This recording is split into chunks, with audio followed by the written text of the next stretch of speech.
Ha! What up, everybody? All right, welcome Tuesday event wrap up from the NXL Ohio event. I would say if I had to sum it up, I would say it's probably one of the more exciting layouts that have come out. Oh yeah, for sure. Like max points, like in a while. Yeah, a long time. So good job, Jason. I know that you are probably watching this all the way from your hotel room in England, despite being, I'm sure, very tired. We appreciate that. We have a great show set up here. We got some awesome new guests on the show coming in. I feel like we'll talk about it a little bit, but usually like we got to talk to the winners. But I feel like the winners are Uprising. Gotta celebrate their win. Let's go, dude. I feel like Uprising would be a good fit to you, also, just from the music they listen to at the pit. Yeah, I know. You guys always are.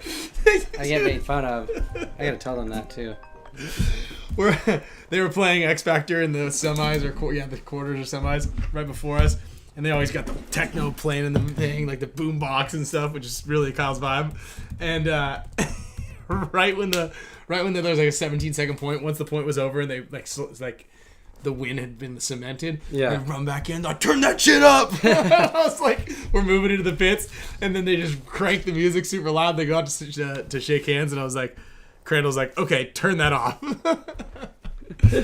Anyway, I want to give a special shout out to all of our show supporters, all of our sponsors, everybody who is watching this at home, in the dark, in the shadows, and all around. Go ahead and give our show a like, subscribe, join a membership. We're going to be giving away a bunch of prizes. We've got lots of prizes to give away on this show in particularly. JT just launched officially all of the team shop, our pro team shop, which has Dynasty, your boy Sea Dogs. I know that everybody wants those shirts. We got LA Collision, we got Houston Heat, Aftershock, X Factor. We got Team Philippines. We've got a lot of team merch available at jtpaintball.com. There's a teams tab and lots of cool stuff. So there's a couple extra items. I set aside a bunch of stuff for each of the players on the teams, but there's an extra Houston Heat and there's a couple of Sea Dog shirts that are still available that I commandeered and I brought for our lovely fans and friends that are here watching. Also, we've got a bunch of packages set up right there, a bunch of NECTR packages, Tiger Wear packages. I just got to put some labels on. So if you guys won last week on the show, also if big shout out to our subscription lord, Mr. Josh Frey, if he's in the house. If anybody donates subscriptions to everybody, make sure you guys send us your address. You guys can send it into our social media manager, Doc, who posts pretty much all the stuff on our social media and make sure that we're dialed in.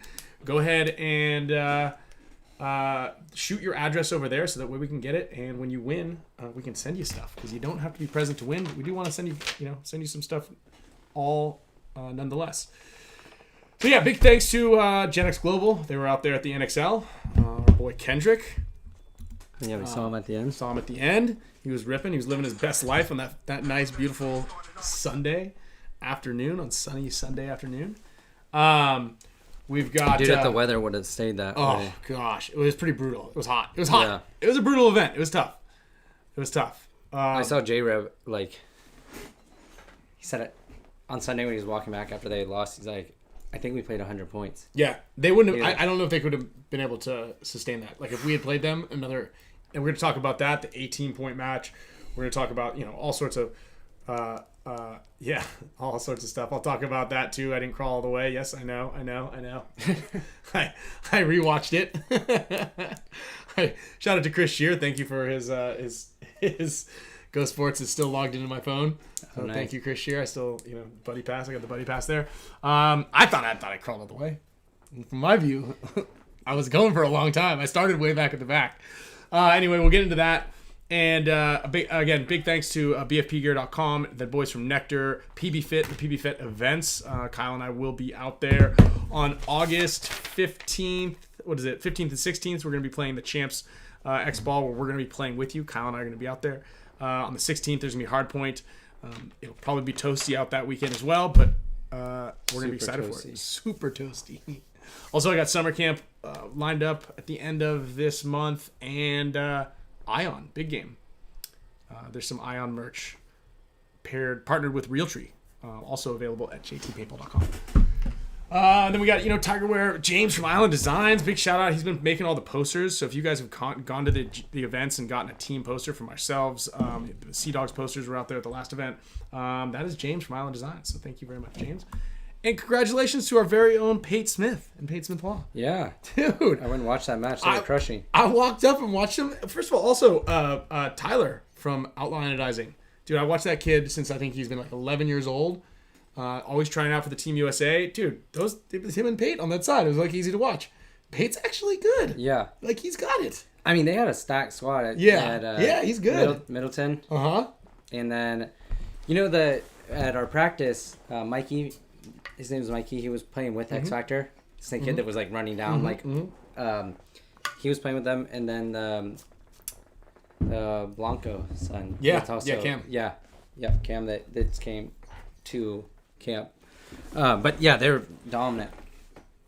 Super dominant. No, that's for sure. And yeah, so we're going to talk a little bit about, we got a lot of stuff going on. We got some, big news today also for the giveaways, the boat squad. I think there are currently, let's see here. We've got boat squad has 3, 4, 5, 6, 7 members currently. Today we're going to be giving away the Spick and Span brick. I'm just going to go out there and say it that was the best looking bunker on the field. Yeah. Without a doubt. We had perfect. That was like as good as it gets. Yeah. That was as good as it gets. Unfortunately, though, here's the crazy thing. The brick is a little bit bigger than what you can stuff into a carry-on. So we had to have the NXL pack it up, and they were going to send it to the winner, and then send one to us. So we can, because we're going to put one up at Todd's Field. We'll put it up at SC Village, But the NXL packed it up and put it onto the pallet, the Pro Field pallet. So we're trying to get it. We're trying to get it like separated right now. So anyway, it was funny when I was waiting to get it too, and you're like messing with me. I'm like, I'm here trying to figure this out. You're messing with me. I'm about to just leave. And then you had already said we already we'd already figured it out. But I talked to Fatty like multiple times. So it's gonna get to you guys. We just got to figure out how we're gonna separate it from there. So it might take a little longer than usual, but you are gonna win a giant Spick and Span brick, which is gonna be tight. Yeah. In the past, so we had Alan Beach. Shout out to Alan. He was able to procure the last event, the Dover ones. He was able to pull them out and ship them directly. And then the first one, I literally carried it on the plane. It was a checked bag. The brick was just slightly a little bit more cumbersome. So we're gonna get it to you guys, and we're gonna make sure that you guys get to have a giant brick in your yard. I even told Chris Dahl, Colton's dad. He's like, well, what do you guys do with it? I was like, I don't know. You just sell it or give it away, and then we do one on the show. And he's like, we get one on the show. He's like, don't know if I need a big brick in my backyard. But somebody is going to get a big brick. But the move is you just bring it to your field, and maybe you can trade it for a couple free entries. And so, yeah, and it'd be great to have it at SC Village in San Diego here, because then we can do some great promotions there. We can do a little more videos while we're coaching our teams for the upcoming events, which I'm not going to, but yeah, it'll be good. It'll be fun. Yeah. So we've got Uprising coming on the show in a little bit. We've got we're going to talk about the event, how Dynasty did 18 points versus the Russians. And I mean, just their pace of play all overall. We'll talk about that for you, Kyle, as a coach, and the mentality behind kind of how that goes. And we've talked about it here before, but just kind of like, what is the mentality? Like, why do you play something?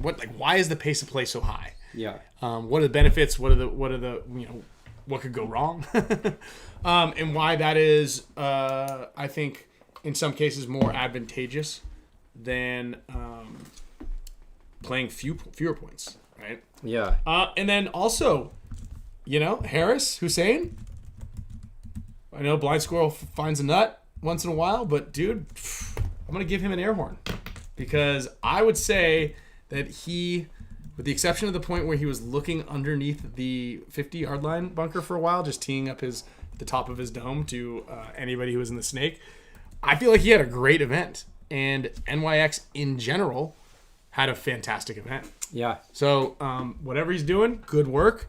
I wish you the best of luck. I think you're still down towards the end, but maybe you guys can. Here's a little air horn for Harris Hussein. You know, good job, dude. Great job. So NXL bunkers for Dallas. I've got some giveaways. We've got some HORMESIS bottoms. Oh yeah, that's right. Look at this. These were just released. So these are cool. The very first dual injection. So this is like the flexes, right?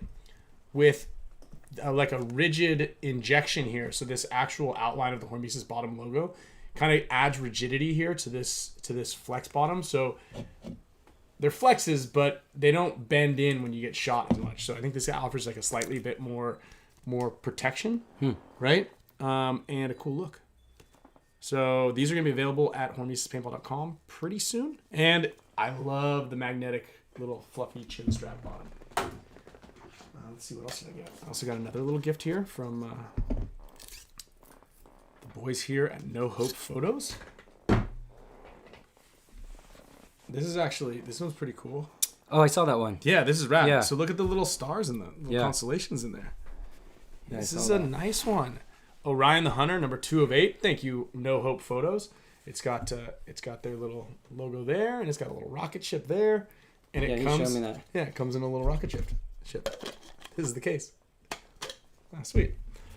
Sloan's gonna love this one, and I might actually I'll have to wear this thing a little bit, but it's definitely gonna go. I don't have the headband wall anymore. You know, I'm not really allowed to do too much with my space back here, but maybe I gotta get the headband wall running again. I gotta get the floors done.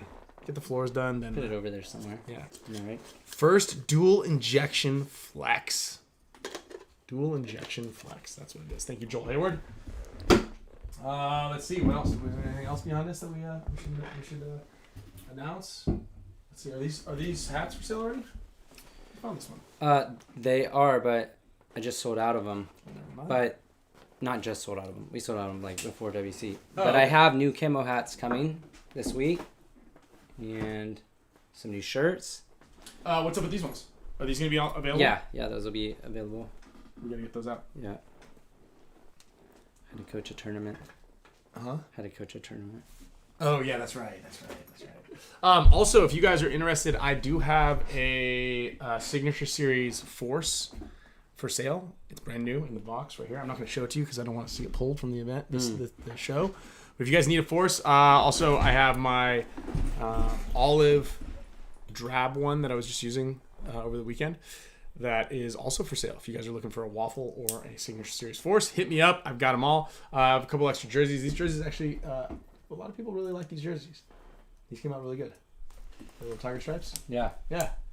So I've got a couple of those, and yeah, we got a bunch of giveaways. You gotta hit the zoom on this. You gotta zoom in a little bit, no? You want us to zoom in? Just Yeah, I can do that. Sure. Yeah, I got you.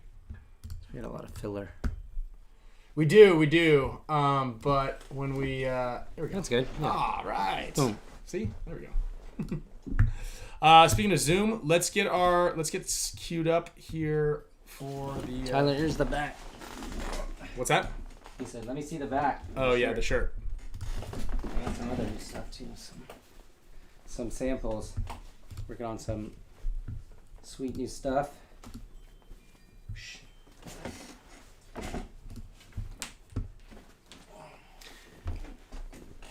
Soccer themed. Side deals.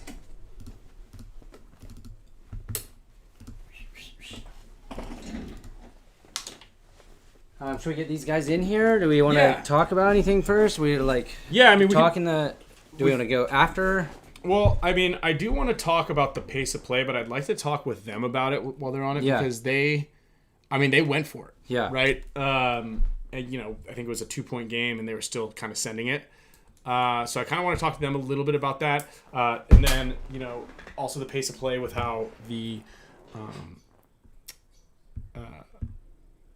playing against like with the Russians. Like we played with the Russians, right? Yeah. 18-point match. I think at one point in time we were about to mercy them. I think it was 9-3 or 8-3. It was 8-3. 8-3. We were 1 point away from mercying them, and I think it was 5 minutes left. So we were up by 5 with 5 minutes left. Yeah. And we ended up playing another 7 points. Well, 8 including the last thing. And I feel like we were so well poised for this event to succeed because everybody played so well. We played our entire roster, including ABJ, and ABJ, he had like he has a real life job also. Yeah, missed some practice. Yeah, so he didn't come into practice until Saturday, and then couldn't fly in to the event until the Friday morning. Yeah. So we flew the red eye in to play. So, he would be on that kind of pace to be the 11th guy, but we put him in. He did perfectly, right? Yeah.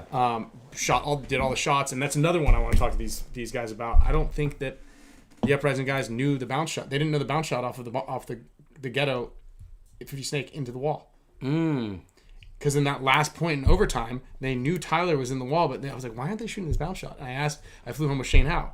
And he's like, there's a bounce shot into there?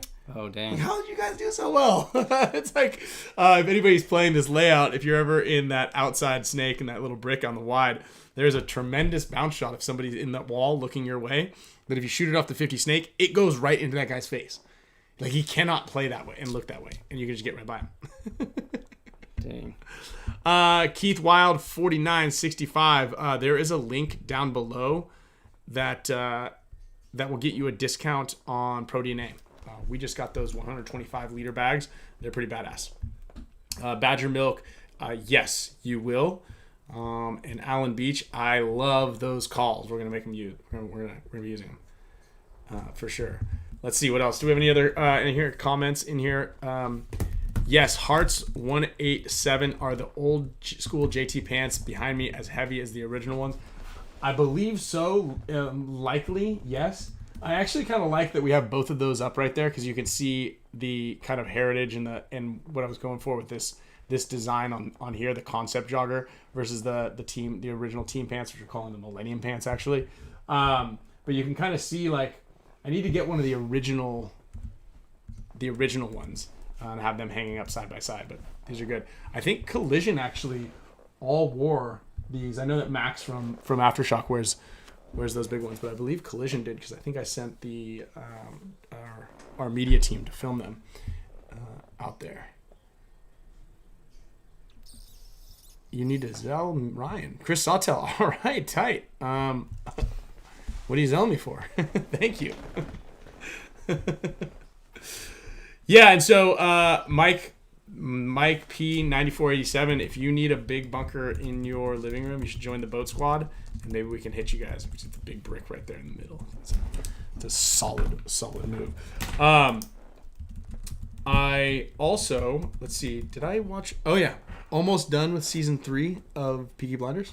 I'm cruising. Thanks. I'm like making some pretty good headway. On the way out there over the weekend, I ran out of batteries in all my devices, so I had to kind of take a little bit of a break, a little too much screen time, I guess.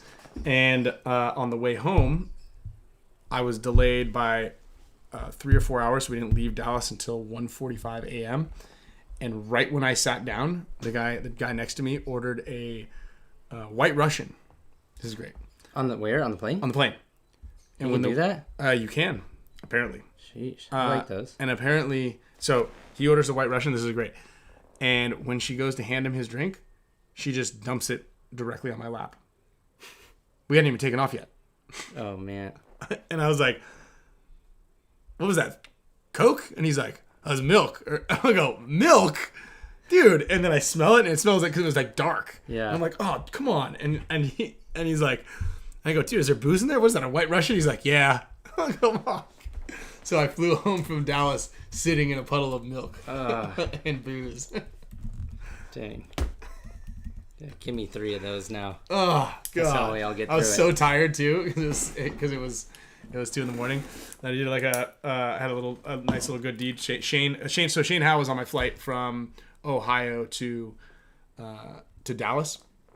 And so we were standing there, and a lady kind of fell over, and so we helped her up, and we realized that she'd been standing in front of the wrong gate, and she'd missed her flight, and like she had nobody there to help her. So Shane and I helped her bring her to the little check-in, like the little rebooking station, and she was there for like standing in line for like standing. She was in a wheelchair at this point because we put her into a wheelchair, but the gate agents wouldn't give us like somebody to help. So we just like commandeered a wheelchair. And I rolled her over there, and I cruised up on the line. I was like, "Hey, can somebody help her? Because I got a flight. I think hopefully that's leaving in pretty soon." Ended up being delayed again, and so at the end of it all, like I kind of see her now sitting in the middle, like just kind of like someone had pushed her into the middle of the corridor, and there are these two people talking to her, and I walk up there. I was like, "Hey, did everybody help you out?" And she's like, "Yeah, they gave me a hotel room off-site." I go, "There's no way." And her flight was the next day at noon. I'm like, "There's no way this lady's gonna make it." Like she had no business flying by herself without supervision. So I had to wheel her back up there, and they put her in a hotel room at the airport, thankfully. But like they were about to send this lady off-site, but she could barely walk. Yeah, man, I don't know. Like. Traveling, and people are so mad in those lines. Oh yeah, people are so unhappy when there's like these delays. I guess I kind of live with it at this point. Camille's more upset when I'm delayed than I am, obviously. But it's yeah, man, it was a harrowing journey on the way back. Plus I had all three of those bags, and then they've lost one of my bags. It's no good deed, huh?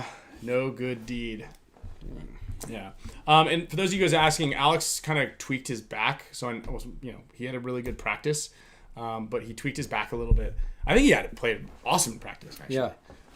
Pretty much everywhere he played. So, yeah. Oh, Hearts. I don't know. Maybe. Yeah. Yeah, they're all going to burn you, Verbal. That's for sure. Yeah, let's talk about the Dead Man's Walk. I mean, I've been Dead Man's Walked a lot. As a matter of fact, I got Dead Man's Walked by in Europe last year by T2 from Twister Paintball. Yeah, it's pretty cheesy. What do you think? We should get these other guys in here. So I'll talk about it. Shoot him a text. I did. Okay. Yeah, shoot him that link. I did. Like I said 4:15. So we just gotta open the Zoom. It's ready. It's ripping. Just waiting on them. Oh, they're not in there? Nope, not in here. And then so yeah, the shoulder's good, guys. Also, yeah, that's excellent. Excellent news. It felt really good. I'd say that the rest of my body is kind of catching up, but no issues with the shoulder at all. As a matter of fact, I even played pickleball. So I take Sloan has dance class for like an hour and a half on Mondays and Tuesdays. So yesterday, well, because I took her to dance class, Camille's been playing pickleball, and I'm like, I can't swing. I don't want to play pickleball. Have you ever played pickleball? First of all, it's the easiest thing in the world. Okay? I played for the very first time I've ever played yesterday with Camille, who's played 4 times. And we played against these, you just kind of, I guess you just roll up to the court and you're just like, who's got next? You know? Yeah. And we played against these 2 people. They had to teach, I was like, I know how to hit stuff. Like, I get that part. So they taught us the rules and how to serve and all this stuff. Smoked them 2-0. Dang. Pickleball. You know who'd be really good at pickleball? Harrison Fry. I'm actually going to text him and I'm going to say, you need to hang it up and focus 1,000% on pickleball. Because you want to be a little long. You got to be a little long. Yeah. Because there's like this center area, like the very front, that if you, you're not allowed to be in that area unless the ball bounces. But, yeah. Guest link scheduled 4 p.m. Maybe you need unless there's a new link. It's the same link. Share settings. Let's see here. Oh, wait, just go to participants and hit the arrow. Arrow. Like. Yep. Copy invite link. Yeah, and then I'll send it to you. Yeah. Okay. Boom. There you go. Yeah. So anyway, if you guys, has anybody out there played pickleball? Like it's pretty fun.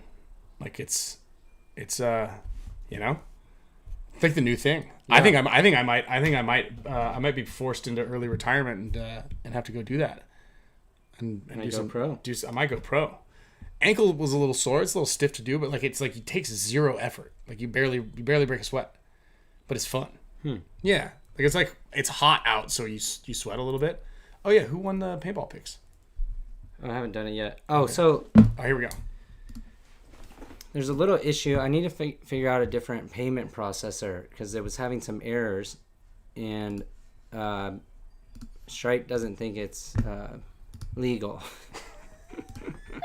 So deal with that. But the recent guys, you'll either get your money back, or I'll probably just figure out a way to do the winner. That'll happen. I need to do it like through Shopify or something, so I'm not using Stripe. Oh. What up, boys? What up, guys? Yeah. How we doing? Pickleball? Is this a pickleball podcast? It is now. It's about to be. I'm changing professions. My second favorite sport. It's Down. Pick and Pan Pickleball Podcast. We live the Spick and Span Pickleball Podcast. Dude, we went to Goodwill, bought 4 paddles and 3 balls with a little carrying basket for $20. First of all, pickleball paddles are extremely expensive. Yeah. It's like insanely expensive. But we got the whole squad. Yeah, that's nice. Yeah. Dude, I'm in. Summertime. So fun. It really was. So fun. I feel bad for my wife because I'm either watching paintball or I'm watching pickleball, and it all sounds the same. Just clack, clack, clack, clack. I never thought about that. Oh, so yeah, that's dude. So we can kind of hear like there's some pickleball courts. We can kind of hear it in the evenings from here. Like it's like click, click, click, click. Yeah. Yeah. I got some extra paddles. So Yeah, I'm done. we'll rip. Hey, well, dude, guys, thanks for coming on. Congratulations. Quiet. What's that? Their audio. Their audio's quiet. Oh, it's off. How about now? All right, test your audio again. Hello. Check. Hello. Yeah. Okay. There we go. Nate was just saying how much he loves pickleball also, and so now it's his life is pickleball and paintball.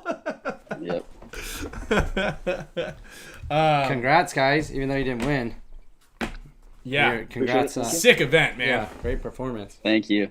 Yeah, thank you guys. Thank you guys for having us on. I know you easily could have gone with the winners. But... Yeah, we usually get somebody from the winning team, and then like during the finals, both Ryan and I were like, "Dang, who should we see if after the match would like to come on?" I told Alec too, and I was like, "Dude, we should just get these guys on anyways." So win or lose, I feel like you guys should go on. Now, albeit I did text when you guys were up by 3, and I was like, "Let's get these guys on." Commentator curse. Dude. No. So take us through the event for you guys from your side of things. I like that you guys kept the gas on. You didn't have the deepest roster, right? For that type of like playing in the rain, playing in the mud, then playing in the extreme heat, like is like the 3 worst things to do when you're running on like a kind of tight roster. But gotta take us through the experience. It's all you, Holly. Take it off me? Oh, jeez. What day do you want to start on? Dude, it's your show now. Jeez. Here, I can help you on where to start. Did you guys? Yeah. Let's go back to even practicing the layout. Do you feel like, you kind of had it figured out after practice and you carried that over into the tournament, or do you feel like that you like kind of transitioned to something else as you're playing the tournament? Going into the practice weekend, I wasn't really sure how the layout was going to evolve to. Like, we played Iconic, the Butchers, and then the Ninjas, who's a D2 team. But really wasn't sure how, like, the pro level would play it. I mean, we got different looks with, like, a fast snake, a little bit of the center playing, fast Doritos. Like, you can get stung on the Dorito side super easy. It was super easy to get slept on. But, like, in practice, it was just trying to figure out how I was going to play. Luckily, we had the afternoon matches, so watching matches in the morning, seeing how it is getting played is big. Yeah, because you know, sometimes you'll kind of come at the end of practice and you're like, oh shit. Yeah, that was like us after Tampa because the last played the Russians at the end of practice. I thought you guys did a great job too. Like a lot of teams were putting 2 players up at the wall. I felt like you guys were kind of like in that. Well, this is like a 2-part thing because your center player was also like you guys were down to also transition that guy over to the snake versus always just being, holding down the middle, whether it's like the snake tower or the wall.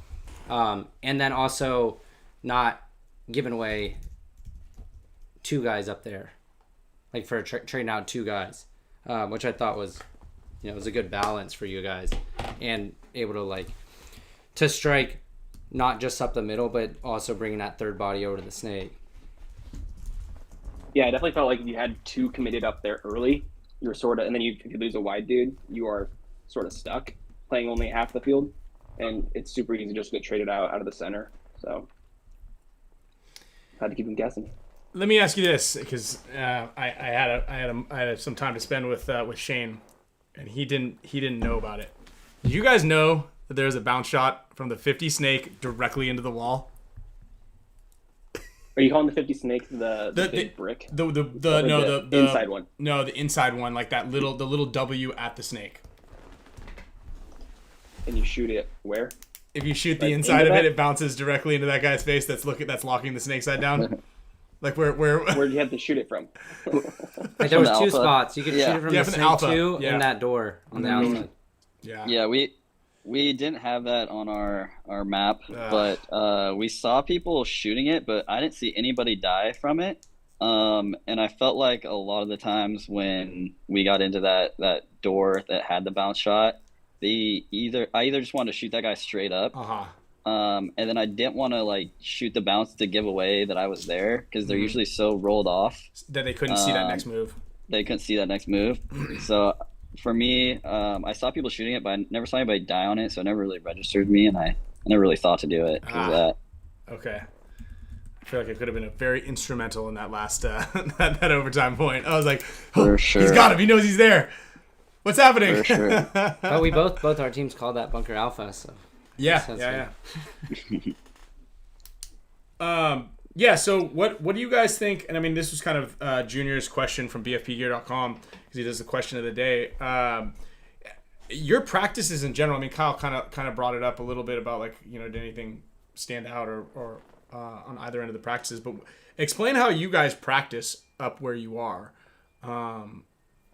Take us through that, because I think that it's a bit inspiring with how you guys, the resources that you have and what you do with what you have, and where you've gotten as a result. And I think it's something that a lot of people can kind of benefit from.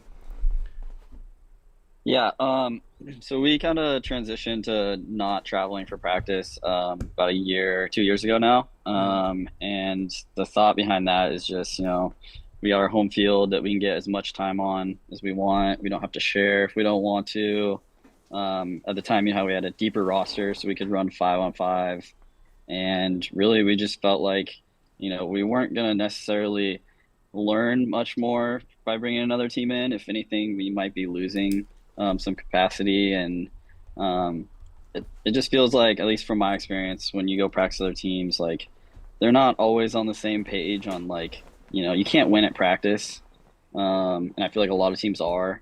A lot of teams have deep rosters that they're fighting for playtime and stuff, so they might not be as honest with you. So kind of just stuck with the fit model, which is, just play ourselves and bring in a couple extra bodies if we need to. And that's been working for us, so we're sticking with that.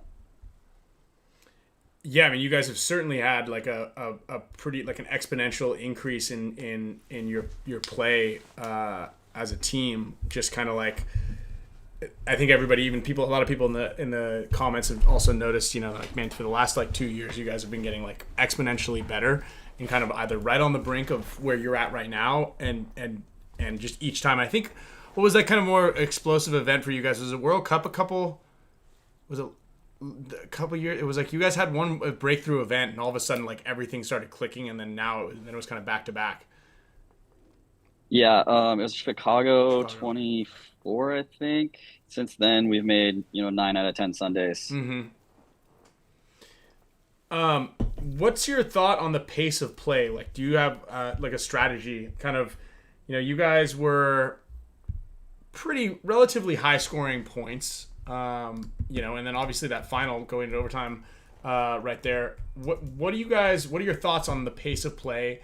How do you guys kind of manage that?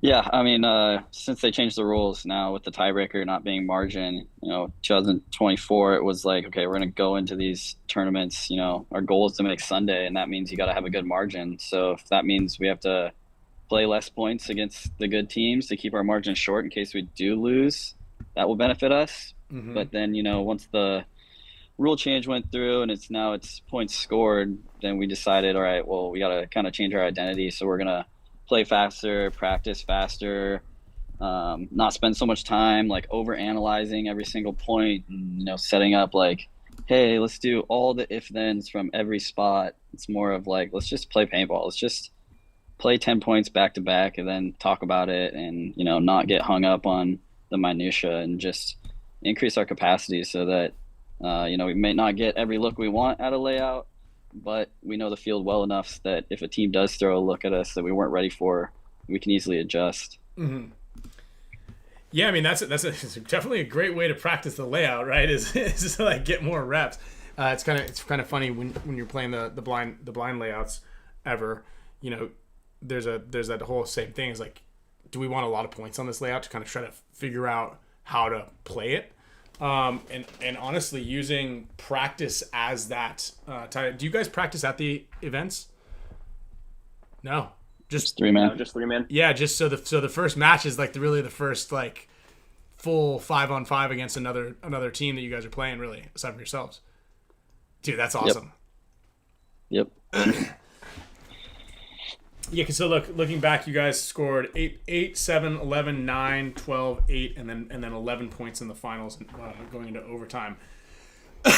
And like the pace of play on that, pretty much the 1 7-point game, your second game being the least amount of points scored that you guys did.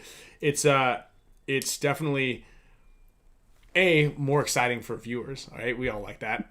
Everybody likes that. B, it rewards you to kind of like, if you make a mistake, you can fix it later. Also, if you believe that you are a better team on paper, the odds will be in your favor. So if you're, a gambler and you're good at it, then you can kind of take it to the house, or you are the house, right? You just got to make sure that you're over the 50% mark. And so, I mean, that's obviously how the Russians play, right? Which is also how we ended up with playing 18 points against them. Yeah. We just decided before. Yeah. I remember in our team meeting, we were like, do you guys want to try to slow them down or just play their game? Which I think is also why we didn't mercy rule them in that one scenario, because we're like, we're going the whole game. Yeah, I was like, so we're just going to expect to play 15 points. Mm-hmm. I definitely feel like though this layout was the point, like who more than not, like the winner was whoever attacked. Yeah. Like holding on this layout was not fun. It was super tough. Mm-hmm. Yeah, but it's also interesting because I mean, let's look at like I don't know, just in the prelims, what other scores did people have that kind of the teams that did? I mean, pretty much everybody scored a pretty good amount of points, like the 9-point range. Leverage didn't score a ton of points, but they went 0-4. Also, Collision 7 points was their max game. Let's see, 9. Hurricanes didn't play a lot of points. So maybe that's kind of what it was. Distortion, kind of a 9-point game, 8-point games.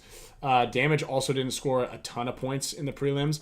But those guys, once you start ramping it up, like Tauntaun's 8, 7, 9, 15, like when you start, there's definitely a correlation. Kyle, I'm sure you can have your agent, your assistant, kind of run that correlation, because I wonder if there is something to do with the amount of points played versus how well you did. Looking at ours, there's 11, 12, 9, 18. So, and then the Russians obviously had a I'm adding boatload up of points. So 13, 14, 9, and 18. the Russians played almost 90 points this event, Which is also wild with a oh, there we go. Verbal has it.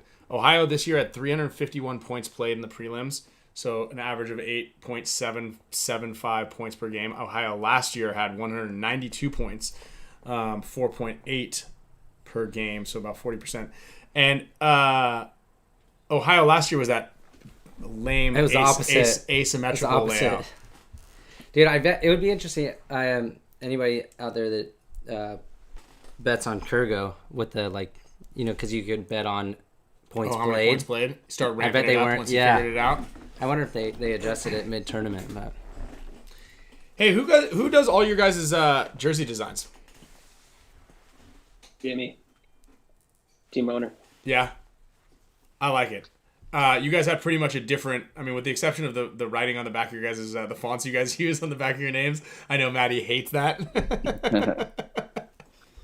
But it's cool. I think the branding's great on that. Yeah, Jimmy loves that part, so we're always stoked. He always hides the designs from us, so we kind of just show up, just wondering, wondering what we're gonna get. That's funny. what in that finals, because you guys were holding the lead pretty much in the entire match, right? To that last, what was it, 2-3 minutes? Yeah, I think last 3 minutes. I forgot. I don't know if it was both you or Alec. Maybe I came to you, but I was like, man, I felt like that one. You guys are trying to burn some time off, right? It was like 2 or 3 point lead towards that second half, and that I felt like that's where the momentum switch. You guys feel like that, or was that the goal? Nope, that was not the goal. We knew, we didn't want to get into a stalemate type match with impact, and fortunately, we were shooting good off the break, so we were getting the body advantage and still being able to push. But there was never a conversation hey, we're up 3, let's see if we can burn off as much time as possible. That was never part of the conversation. It was always we're going to keep taking shots. And yeah, it didn't end up working, but had we gone the other route and it didn't work, I'd be a lot more upset. Sure. I'm still happy with, we stuck with the game plan, and they ultimately just played better than us when it mattered. Yeah, I mean, it came down to one kind of missed move, and it was obviously, I guess, a combination of, and who knows what's going through with Nick's mind in that scenario, but he's like, okay, I lost all my guys. I know that if him jumping over that was I'm either going to maybe win the game, but I'm for sure going to lose it if I stay here, because you can't, they're going to get behind you essentially, or they're just going to run around and bunker me. And I like that what you said though. You guys, you lost it on your terms, right? Mm-hmm. You kept your pace of play, you kept your game, and even for that moment in the overtime point, you guys were in control, and it came down to a really good kind of a move that was slightly uncharacteristic, something that you're like, well, I swear my math was right on how many guys were in here. Yeah, and that's exactly what it was. I mean, definitely the heat played a factor. Probably weren't thinking as clearly as we should have been, and it's not like we were second guessing ourselves or anything like that. But from my perspective, it was, we knew Nick was in the middle. We knew there was a snake. The problem was we thought they were 50 snake, the brick, not in the 50 snake, and so when I saw Austin launch to go get Nick out of the monster, the 150, I'm like, all right, well, if this guy's in the 50 snake, he's either going to be watching Nick's back or looking for me. Either way, Austin gets the 50 and shoots the 50 snake if he's looking my way, or Austin gets the monster, 50 snake shoots him, I shoot the 50 snake, and then, it's a 3-on-1. Mm-hmm. So I still like the read. It's just we know exactly where Connor was in the snake. And I think it was Connor. But anyway, yeah. It was just a great move by Nick. He definitely deserves, all the credit. Yeah. I know he had been visualizing that move. He had mentioned on another podcast, and so yeah, he did it. For him. Yeah, I mean, he did a really good job of filling in for Tyler. I think Tyler had was having cramps or something. I think someone said that they saw him come off and his stomach was cramping up or something, because obviously Tyler had a tremendous event as well. And having a tall guy in the middle is paramount in this sort of thing. If you can't stand over the top of that thing, it shouldn't be you. But and then I noticed kind of their the way that Impact was playing it, with having Tyler be the guy up there, which is obviously he was the guy. But once they played that NYX game and Harris bunkered Tyler, I think 6 times, they're like, okay, let's stop. The trade out is not worth it. Like, we don't want to trade Tyler for anybody, let alone for Harris, right? And then so they started putting Nick up there, and Nick would be that first bully, and then Tyler would fill in there. So it was actually kind of that trade out right there gave Nick more opportunities and spins up in the middle, which got him a little bit more comfortable of it. So kind of prepped him for your guys' match when Tyler was kind of not able to play all the points. So it was kind of an interesting one. Yeah, we played Impact in the prelims too, and I feel like that would have been on day 1, our match 2. And I sort of feel like that match, Tyler was always in the middle, and he was sort of a nuisance to us. We ended up losing that match 3-4. So definitely felt it shift when in the finals with Nick up there. So yeah, you know, when you get a different guy, like once you start reading it, you know, like when you watch Blake play up there, you can kind of start to find the little same thing with guys who play that snake. Some guys like the interior route. Sometimes some guys like to go straight up, and you know, you can kind of start to see tendencies. And when you played against them, you're like, okay, we know what to expect. And then it was a different body up there. So you're like, well, this is a little bit different. So you know, maybe when you guys ran around the point, I think you were up by 2, and you guys went straight around to bunker out the wall. I think Nick had kind of started to play that tower a little bit more, and like, you know, you're rolling the dice. you're like, okay, they've been up there. They need points. It's a good read. As a matter of fact, and I saw them do it against somebody where they just went straight around that right away when they were up by 2, trading out that wall. So, you know, not the worst play call, but you know, it's one of those things that, you know, that match with Russians and them before was insane. Oh yeah, it was just like 2 to the wall. Like there was like 3 or 4 consecutive points like to the wall, and then guys are just like take their risk to go around just right away. It's pretty nuts. It's cool to watch though. And Alec, I wanted to say to you, like, I don't think I saw someone play that insert Dorito can bunker better than you. Like, to just stay, like, be so hard to kill and shoot out of it, and like be patient enough to like not engage in gunfight. Like, you just seemed like your timing in there was like second to none. Like, in making sure that you were doing other things when you couldn't engage. It was for anybody out there, go watch. It's like that's how to survive and be like a thorn in people's side from a support position, you know. Appreciate that. It was definitely a tricky bunker. You could easily run a gun there, but you could shoot like 5 different spots. You could shoot the snake side tower going up. You could shoot the snake tower, like the god bunker. The back center, mirror, you could shoot even. Exactly, the mirror drag shot. Yeah. You easily drag into the corner. Yeah. You could shoot the dude floating right in the middle. Like, a ton of different options. Yeah. I started getting keyed up like in the X Factor match on Sunday. I got shot a couple of times. And then the Tauntauns match, I kept getting shot going there. But then the finals, it was fine making out. Yeah. It's interesting too, like, I mean, it was a hard field to from like a coaching standpoint too, and I was always like what exactly you want us to do? I was like, well, it kind of like changes, and I know I was with Tom Guest on the last day. I think we like stopped by Tyler and we're like, who's coaching? Who's your guys' coach? He's like, well, you know, on this field too, it's a lot of like the guys, like they're making the reads. We're just giving, and I was coaching the Dynasty guys. I was like, man, it's like the game plan kind of like almost changes a little bit off the read right before, like at like 4 seconds.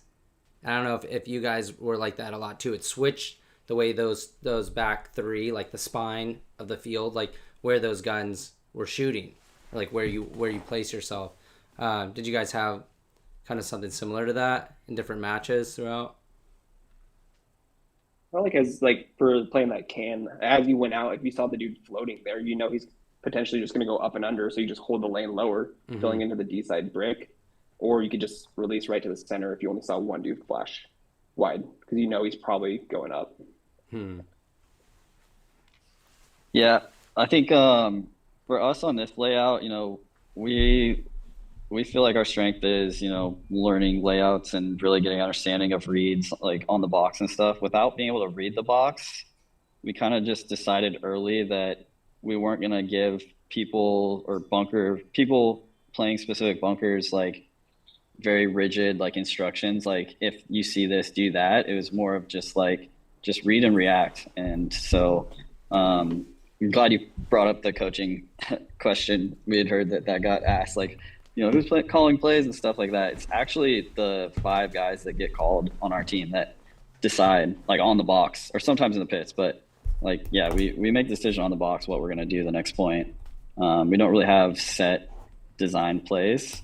And so that's one thing that we've really evolved our game and has helped our identity to play faster and just be overall better, you know, higher IQ players. Yeah.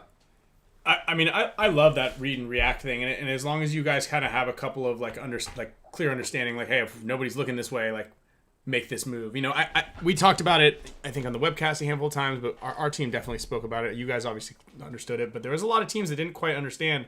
Still, even the pro league, that like, if there's 2 guys wide on each side and there's 1 guy in the middle, if that guy in the middle is dead, you can run down the snake side with relative ease, right? There's your can and the brick, but those guys have to be actively shooting, and it's pretty easy to get around both of them. If they're at the wall, the tower, or the back center, you have to use a 2-man op to put that guy in, or you have to neutralize him. And some teams got it, but like it was interesting to see, you know, even it took us a long time at practice to like grasp that, even though it was the same exact concept as Event 2. And it was like, dude, just somebody's there, and if they're not, then make the move, right? I think Billy Bernacci is probably the best person to teach you that lesson. But you know, you guys obviously understood that, and it's actually really cool knowing that you don't have a set play, but that all you guys can just kind of grasp and understand it by just talking to each other and then going back out there and executing that. You know, and it makes sense. I mean, if you think about it too, like, I think we did a good job of figuring out, like, if you know, if your front guy wanted to go to this bunker, what does that make your, you know, what does your 2 need to do? And we had to go through that a lot in the meetings, and so that everyone understood. But it also makes sense, I think, why you guys had a lot of success this tournament, because you guys have already had that in practice through, you know, your team identity in a sense. So, you know, if you think about it, like, because there's been a lot more structure in the past 2 events, like on what the intent of the point is. But this one was kind of like read and react, which is something that Uprising, you know, that they do a lot as they go to the box. Like, if those 5 guys, you know, are making the plays themselves, because this field kind of was, you know, I feel like we had a struggle a little bit to get you know, they're not having like exact game plan, because I feel like that was not, you know, the move there, because what the other team throws at you could be completely different. But yeah, I mean, it's complex. I feel like there's a lot of layers to that on this layout. Sure. Tell me about the music. Does everybody like that music? Is everybody into it? Like the whole team? No. They better be. They don't have a choice. I felt like we didn't have a choice just because we were playing after you guys. Dude, I'm a fan. I like it. Nobody likes it that much. But TJ Bastards, my premier team in WC, we always have it, and we do well. We win, so. That's it. Yeah, it's the key. We found the key. It's not more points. It's not hard practicing. It's not understanding the scenarios. You got to listen to techno in the pit. Yeah, not techno, but close. What is it? It's Right, Nate, you don't even need to try to explain to Ryan. Yeah. He's not going to understand. Country, Electronic rock, music. heavy metal, techno. Those are the genres. Yeah. Okay, it's techno. Alternative. All right, techno. Which one are you? It's like chill house. Yeah, bass house. Yeah. It's actually the same mix that we've been playing for like 15 years now. Just, when we got in listening to that music, we went through a phase, and it's kind of just like a nostalgic feeling. And so now we impose it on anyone and everyone that's within earshot of our pits. Alec? I don't like loud music. Music just, when it's too loud, it annoys the crap out of me. Oh, so you're like, I'll deal with it, but just like turn it down a little bit. Let me think. I just block it out at this point. It is what it is. Yeah. Alex got like plugs in. He's like, what?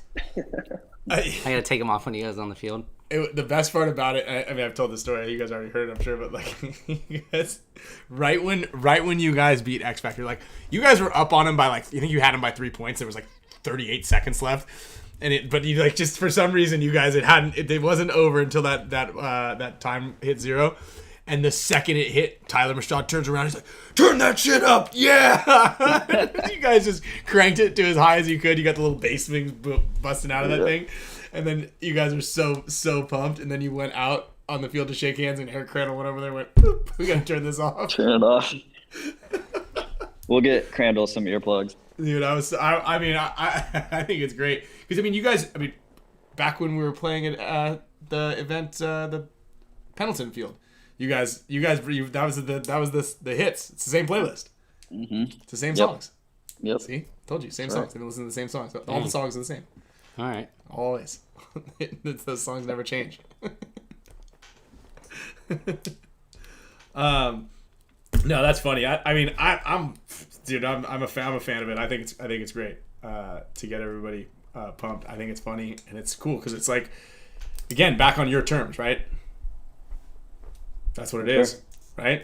We're gonna do what we want to do, and this is how we're gonna do it, and it's gonna work. We're gonna practice ourselves because that's what's best for us. We're gonna do this. We're gonna play like this. And everything's just gonna. This is how it's gonna be. I mean, you're definitely a bootstrap team, and I think it's inspiring for a lot of teams and players out there. I mean, as is kind of like the Fit story too, because a lot of players out there are kind of like, or teams are kind of like lost in the sauce of like, I need this. This is the way you got to win. You got to have this big budget, or you have to travel, or you have to do X, Y, or Z.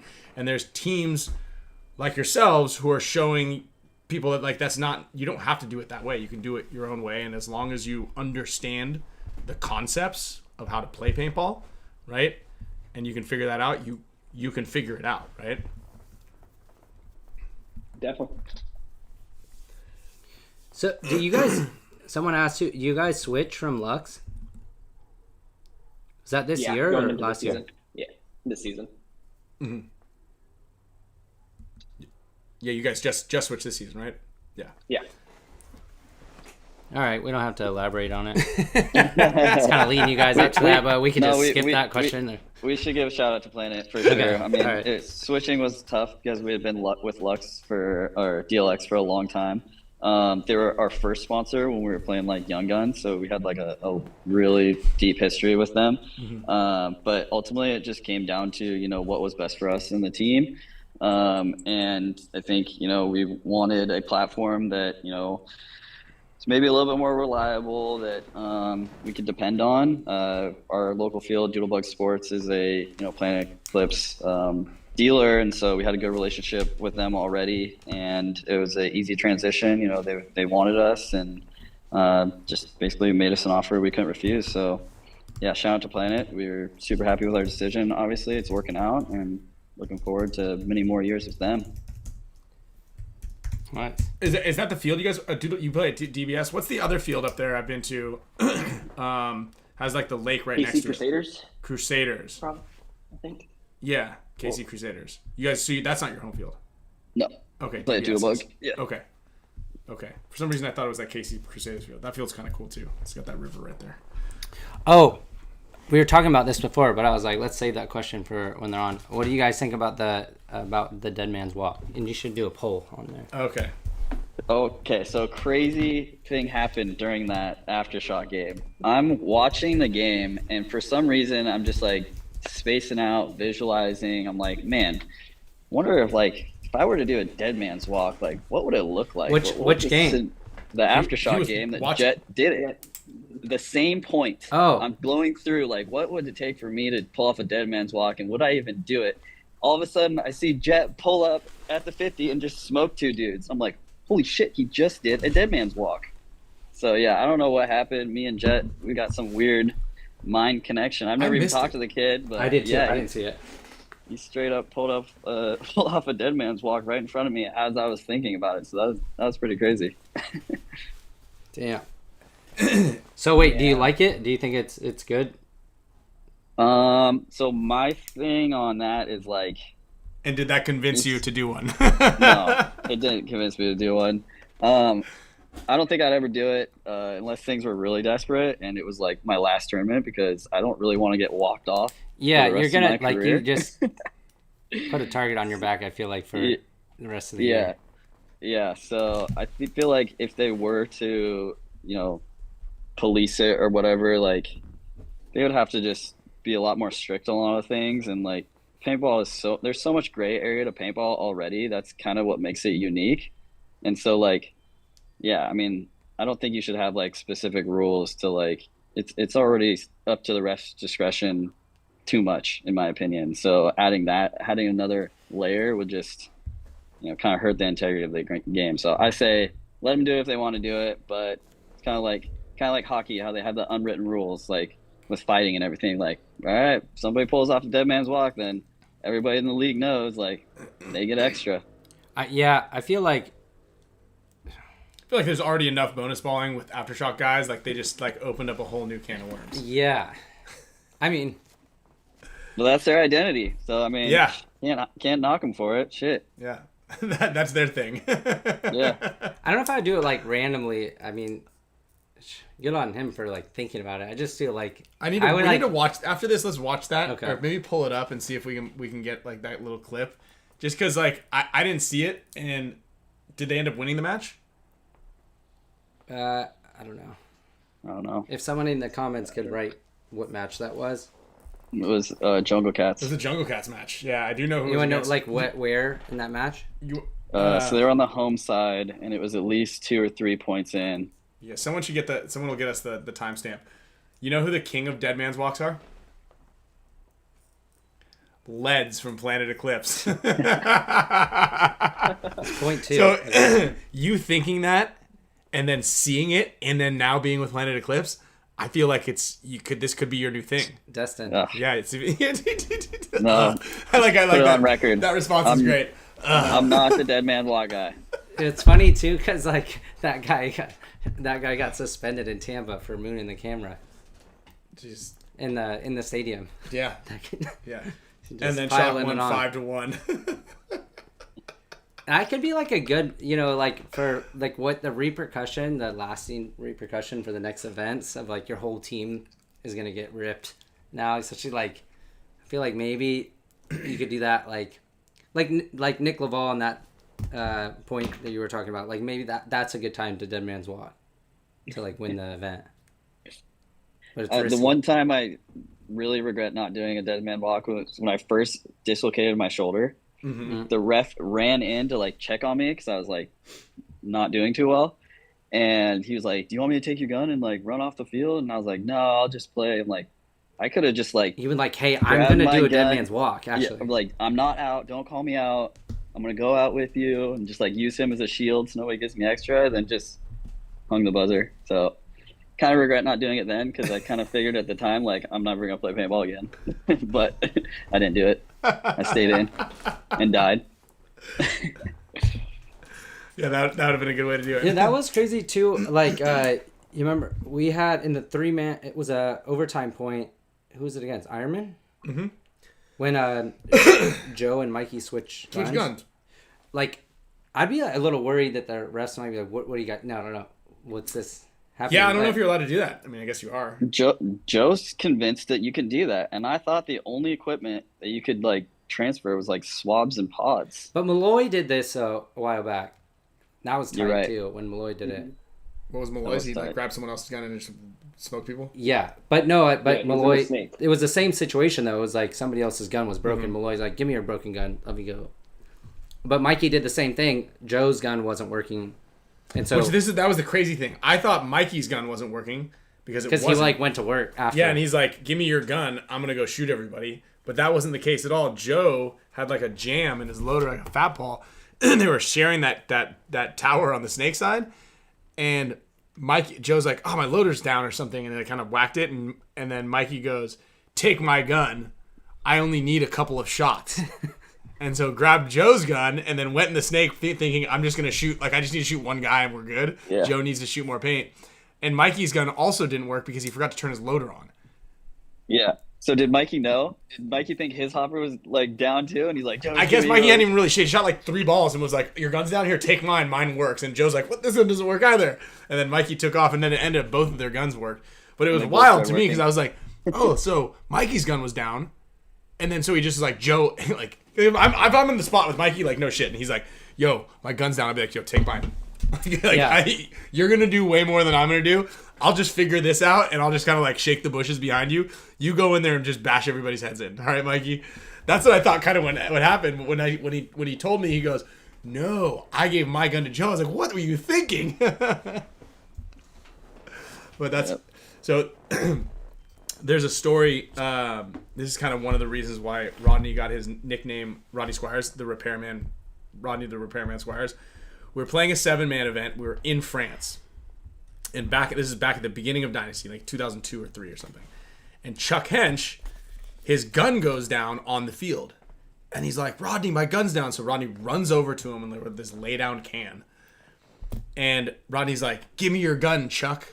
And you take mine. And so he takes, because he's like, I'm gonna fix it. I can fix it right here. I don't know what the hell Rodney had in his, like, what his plan was. So Chuck hands Rodney his gun. He takes Rodney's gun, and first pop out, he just gets smoked. So now the one working gun is off the field, and then Rodney couldn't fucking fix the thing. And then so now Rodney's gun is down too. And we're like, dude, out of all the people, just be like, Chuck, deal with it. Man. That was a... Oh, someone asked a good question, too, that I was going to add a similar question as well. They said, how do you carry this momentum over to Texas and have another finals run? It's cool seeing Uprising in the finals. It's so close. I mean... You got that, Holly? Yeah, I mean, just keep doing what we're doing. Grinding. Putting more work in, practice. Probably the guys need to ice their bodies a little bit. They're all old. No, I mean the sun got pretty gnarly before the finals. Like staying outside, I think it was like 20 degrees hotter. It felt like more than the whole weekend, right? Like right before you guys played. Yeah, I think it was like 85, but the humidity was so high, so it felt like somewhere in the 90s. It's like you were in a sauna with in the sun. It was definitely the second half, the 10 minutes. Started to feel it. Yeah. I mean, and I guess mine's not really a question, but like input. I feel like this, you guys unlocked Uprising a while ago, unlocked getting Sunday appearances easily, and then into the top 4 before. But like then, each time you get to a new stage, it's like then that's you know that you belong in that area. So now you're in the hunt for the finals. I think there's like this kind of crazy like mindset thing. If you look back even to AC Dallas a while back, like once they got to the finals, once they didn't win a tournament, but they got a ton of finals appearances after getting to that first one. And it's like, I mean, even if you look at Paintball Fit, they won all 5 of those events in semi-pro, and then when they got to the pro league, they're like, well, we win. We deserve to be there. And it's knowing kind of like I can be in that we deserve to be there, or like we can be there. It's like this weird like mindset that gets you also, it kind of unlocks you to be capable of it. So I don't know. I think you guys Yeah, I think for us, like our whole thing was the Sunday hump, like getting to Sunday, it was happening, but then whatever would happen Sunday morning, it wouldn't go our way. So getting that monkey off our back with a deep run, I think personally that is what we're really going to take away from this. Not that we like made a finals or like that we should have won or whatever. Not should have, because they definitely outplayed us, but like we were in it to win. Like we were going to win until they showed up. So I think either way, I don't want to say they outplayed you at the end, but I think you guys outplayed. Like I don't think you could discredit yourself. Like you guys definitely played it. Maybe if the game wasn't 2 hours, maybe you win. Yeah, Yeah, maybe. Yeah, but I mean, I guess the point I'm trying to make is like, had we had won that, I probably wouldn't be nearly as motivated this 3-month break. That's the first thing I told the guys was like, hey, like this is the best thing to happen to us because, you know, we're gonna like normally we take a pretty good long summer break to just chill out, but I know everybody's extra motivated now, so. Yeah, I think we know that we deserve to be in finals, and we know we can win finals as long as we don't screw it up in the last 3 minutes. So yeah, it's all good things. Yeah, that's awesome. Well, I think you've got. I think a lot of teams or a lot of people watching are rooting for you guys regardless, because I think you guys have a pretty good fan base, just because of. I just like how you guys have done a lot of the things, you know, from how you guys handle sponsorship, what you guys wear, how you guys carry yourselves. I think that you have a ton of fans, and I think this event especially, like, you got a lot more people, a lot more eyes on you in that sense. So, like, you're going to have more of that to help with the momentum, you know what I mean? Which is, it is a thing, right? That is a thing, just knowing that, like, fuck yeah, like, we kind of proved that. Now, like you said, that monkey's off our back. We do belong here. We you know, you already knew you did, but like what you guys have been working so hard to achieve and to have is literally that close, and it is attainable. It is achievable, and you could have won. Maybe you shouldn't have won because you're right, they beat you in overtime, but you could have won, and it was very close. And that is paintball. But I think that just like from the people here in the comments and just kind of like everything, I just think that like really is another great turning point for all of you guys, and it's awesome that that's motivation as well. Yeah, it's definitely fun being the underdogs, and like especially on Sunday, like all the support online and even at the tournament and stuff. It was not like anything I'd ever experienced where you really actually felt like everyone wanted you to win. So yeah, that was really cool. So shout out to everyone, you know, on our socials, hitting us up. You know, my phone was like dying going into finals because I was just getting blown up constantly. So yeah, that really made it a lot more enjoyable hearing from everyone. Do you guys feel like that? Basically, not having split deck and the two halves, did the game change a lot for you guys, or was it more tiring? Was it felt like the same? It's like weird that 5 minutes in the middle. Mm-hmm. It's like, what are we doing? almost like it's not a long enough time to like fully like decompress and realize what's happening. Not like an actual halftime, yeah. Exactly. I don't know how to describe it. So I almost rather like either have it shorter or a little bit longer. Yeah. That 5 minutes was just like a weird mix of both. If that makes sense. Yeah. Oh, it's not working on the bottom there. The Zoom. Oh, this one's not? Well, just not registering anything. What are you guys' plans for the summer? Man, everyone always asks this. Yeah. When you're from Seattle, people ask you what you're doing for the summer. You just say nothing because this is literally the most beautiful place to live in the summer. It's like not grueling hot, and you know, the sun comes out pretty regularly. So we really don't make plans in the summer just because being home is like the best place to be. We're having a little audio issue. Yeah, your audio just went out for some reason. Well, theirs didn't. It's a OBS. Yeah. Let me see this real quick. Sorry, I don't know why the audio just went out on your end, just randomly. No worries. Yeah. Maybe we can do this. It'll like kind of pick it up. Yeah, you can hear us, right? Yep. Yeah. We have lots of technical difficulties I here. feel like we've been really good. We have. You know, We do. I feel like things have been. I think things have been really good for a while, and then just you know, sometimes it just doesn't like things. You know, it just is like, you know, just sometimes they're just not happy with us for whatever reason. All right, got it. Well, Yeah, I you guess we should should ask them some questions. New topic. Pull this mic up right here and Can see. you hear us? Yep, we're good now. Yeah, that's All right, cool. Yeah, I didn't even do anything. I just kind of clicked through a bunch of stuff. Talk again? Yeah, okay, we're good. So there's another topic of, say, I think a lot of people are signaling from the sideline. So there's a discussion of just like not coaching, nothing with your voice, but allowing silent signaling. Yeah. Yeah, I talked to Tom Cole about that, and he was like, well, I guess if everyone's doing it, we should probably just allow people to do it.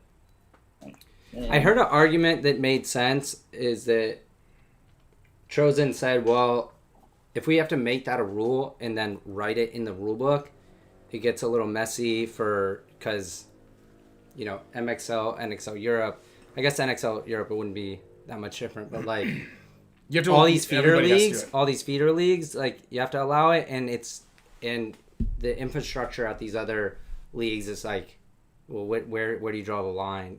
That opens up a lot more for like, poster or like something like that. I think you can scrutinize it a little better. I really do. Like just if you're a coach on the top or if you're against the net, this is the protocol. Like you have to stand, like you just kind of like how they did it on the final day. Like if you say a word from the sidelines, you guys lost a point to the Tauntauns, if you say anything from the sidelines, there will be a penalty. And like you can just scrutinize it a little bit more, or you could just put a darker net up. And the only way you can see the field is if you're on the platform from the sidelines. Or from the That would tower. be Yeah, a I feel like bummer. it That'd be a huge dilutes bummer, the- but yeah, go ahead. I feel like it dilutes the players' abilities inside the people that are on the field. If they're having to use outside resources to help themselves, I don't know. I find it weak. I agree with you there. On a field like But this they are, and the last two of them. I mean, This you last can see layout, it. though, is probably huge advantage. Both Like, of them. The last two layouts. Last if you two, know yeah. there's a guy Yeah. laying in the 50 snake. or in that thing or in the wall, that's a major advantage for your guys in the snake, and you can see it. Like if you watch these games close enough, you'll see guys that sit there and they'll just go like this. Yeah. I mean, there's videos of it. And guys putting the hood on their head or their hands up on the net, or there's like all these little weird nuances that you can see these other guys doing, and it's like There was one in that in the 3 overtime finals. Like, I think Sorchin came to the wall, and I was standing next to Junior on the platform, and he like puts his hands on the head, like, but it was just a general emotion. He's like, "Oh no!" And I was like, "Hey, Junior, stop doing that. You look like you're giving us a signal. I know you're not, but like, that looks bad. You're gonna get us in trouble. You're not gonna do anything." Like, it was funny. Yeah. I think what they could do is like if it's like super blatant and they catch somebody doing it, just like suspend them. Yeah, that would be a good way, I think, to Just, like, enforce it. it's got to be bad. It's and then you're like you're just done for like the next match or whatever. So it's like not worth it. Like make it not worth it. Yeah. I totally agree with that. Because I think, like you're saying, I think it's cheesy. It just takes away from it, and it takes what's the really shitty thing. Like, okay, so if someone cheats you, you're like, God damn it, like you slid a hit off, or you played on, you did this. But if I make a sick move and I get into a spot unnoticed, and then all of a sudden I get bunkered, I'm like, fuck, man. Like, it's one thing if you cheat me, but like that is like my hard work during an effort during the point was not rewarded because of like an outside force. If it's just the 5 variables inside the field, like that's something that I've learned to deal with. But now I got to deal with like some other bullshit. That's just like another layer, like you said, of just bullshit. Yeah. Yeah, and it feels like, I mean, now there's a spotlight on it, and I feel like it was kind of under the radar. I mean, it was a problem, like, when there was more stands more regularly. Like, teams would have a guy over there, and, like, if a microfiber was on one side of his shoulder versus the other, like, it signals something. And so that was the last time I remember, like, it getting, like, a lot of attention. I feel like now it's also getting a lot of attention, and I'm just worried that teams are just going to be considering like, well, if everyone's doing it, then like it's par for the course and we gotta fall into suit, but I hope that's not the case. So we'll see what Tom decides. And even the no talking from the pit, like, oh, that one irks me too. Like, it really does. Obviously I love to talk. But here's this tricky thing on that. like, and obviously you got to draw a line somewhere. I said that there should be just, you get one designated guy. Like, who's going to wear the red shirt? If you're wearing a red shirt, you're allowed to call hits out. Because here's the thing, like, if I see you have a hit on you, and I can see it, and the ref doesn't, you're playing on. But if I tell the ref, hey, he's hitting his pack, or in his loader, or he got shot, like, why am I the one getting the penalty? He's the one cheating, right?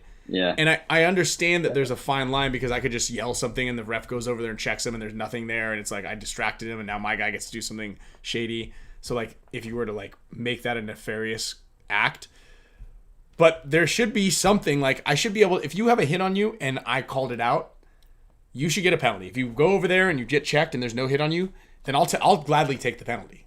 Yeah. Unfortunately, if the guy cheated, it's like, shit, it's not sitting the inside of his leg, but I don't know if it's there anymore. Yeah. But man, there's got to be something, because, like, there is a lot that, especially when the pace of play is we're playing 18 points in a match, and there's multiple 40-second points, and guys are on both sides of the field, you know? And you're like, hey, man, that guy that just shot me he got hit. And they're like, well, I didn't see that guy. I'm like, well, you want to go check him? All right, penalty on you. Sweet. Oh, cool, the guy called himself out. Great. Yeah, that happened to me. I feel like you can just say, like, no, we're not going to go check him, or just use your radio that you have. Like, Yeah, and it's like, all right, give me a penalty, give me a minor for talking, but if he's hit, give him a major. Like, I'll take I don't that. care. It's a trade-off. Yeah, I'll take that. So, yeah, it's a tough one. I wouldn't want to be in their position. Right. Writing rule books. Right. For coaching, I think it would be cool if they made it so, like, right behind each start gate, there's, like, a ladder, or like a little, I don't know, like a box. Little crow's nest. Crow's nest, Yeah. maybe like 15 feet in the air, and you could have your coach can go out and can communicate from there. But it's unprotected. There's no netting on it. So That's you what Ryan also likes. this is so that you also can and probably will get shot from up there. I'll be the inside the net coach. But you can also throw in the towel from up there. So if you feel like you're getting shot too much, You can surrender. you're just like, I'm over it. You guys suck. I'm getting It's a blasted. 5-on-2 and I'm just getting roasted here. Calling it. Or it's like just like a little pallet, so paint can still get through there, but not as like, yeah. That's also where you have to go if you get a major. You have to stand up there for a little while. One point up there. But yeah, like a challenge system, I don't know. It is tough, like you said, and it's, I think Jason does a really good job, and he kind of already has foreseen it, like, because every time you bring it up to him, he'll be like, yeah, so I understand that, but imagine if we did that, then this is what would happen. You're like, oh shit, I didn't think about that, you know? Totally.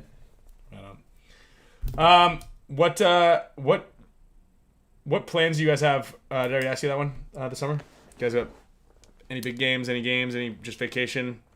You guys ice We bath? can play paintball. Playing paintball? Yeah, I don't know if you heard us when the audio cut out, but I was just saying, like, if you live in Seattle, you don't really make plans in the summer because it's so nice here. Like, you don't want to go anywhere. Right. Nice. Yeah, so we're just chilling.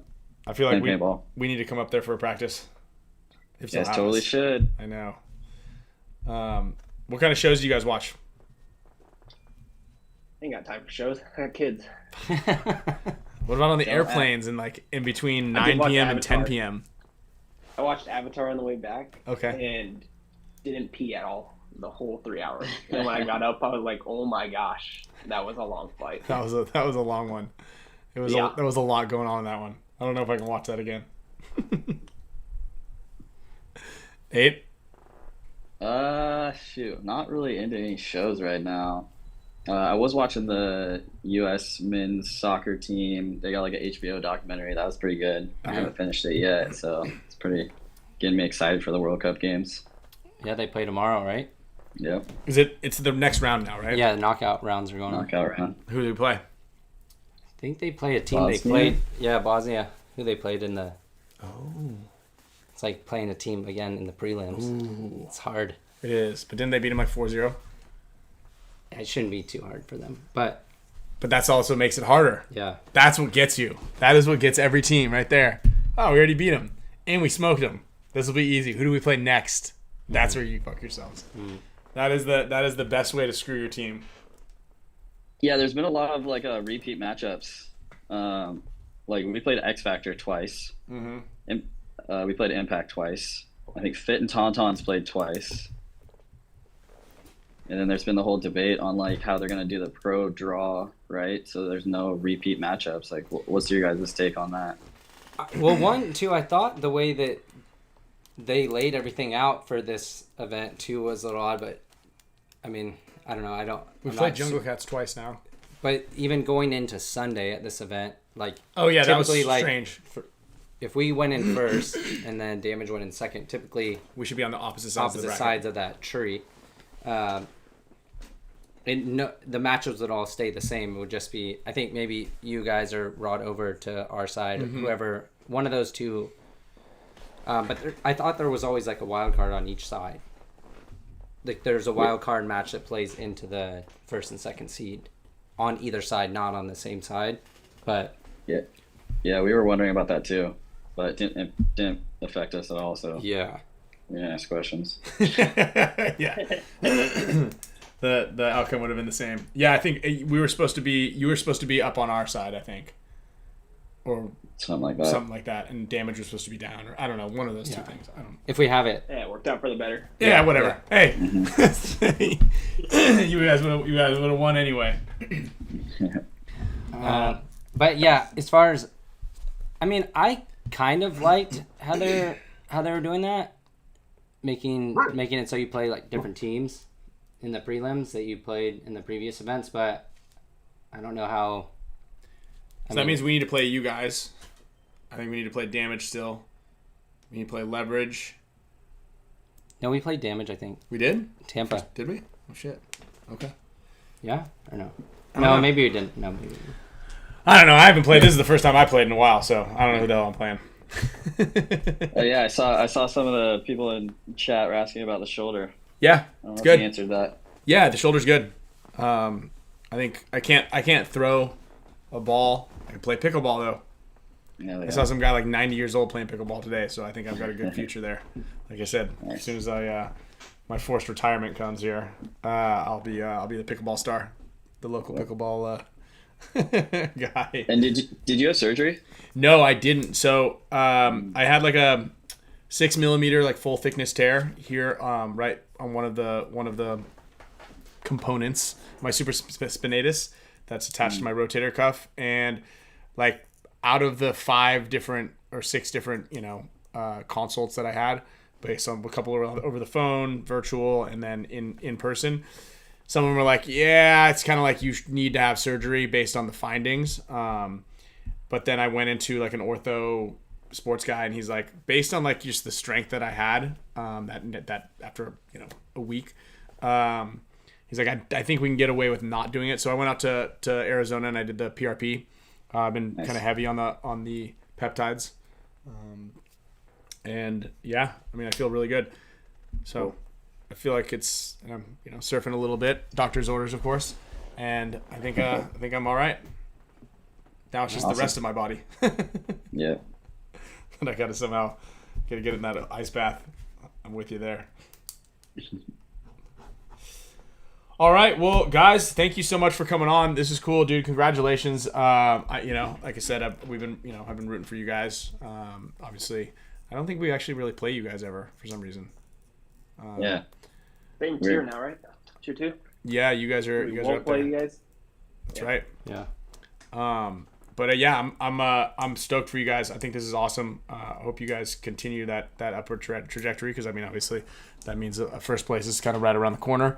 And yeah, hopefully we get to come up there sometime and play you guys. Do a little practice. Yeah, let's make it happen. Definitely. Let's make it happen. One last question. Someone just said, ask you guys about aliens.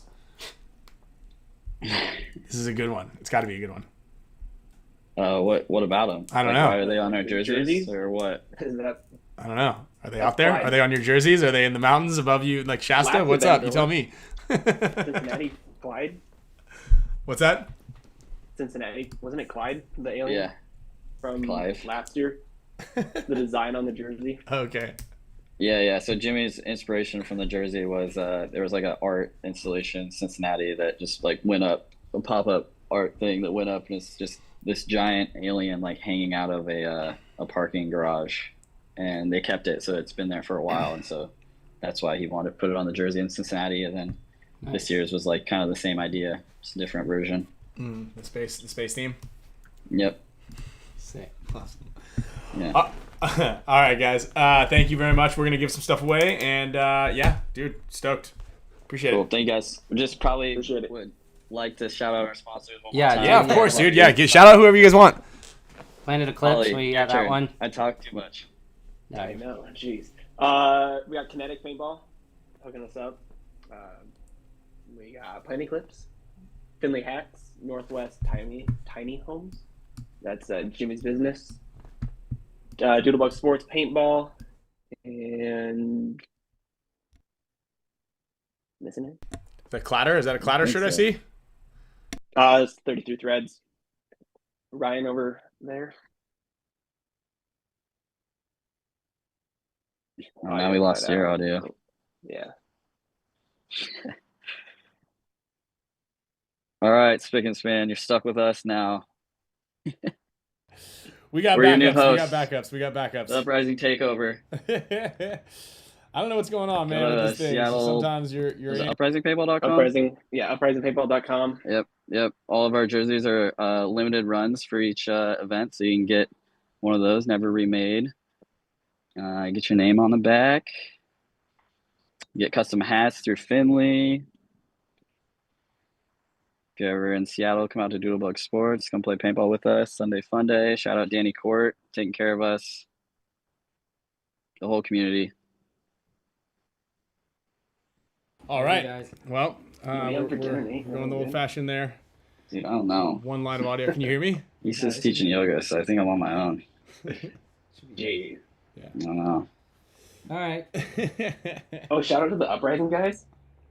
Oh yeah, the Yeah, rest of your the team. team. Shout out to the rest of you Graham guys' played team. That's amazing. right. We almost forgot about I that. want- Nasty. Yeah.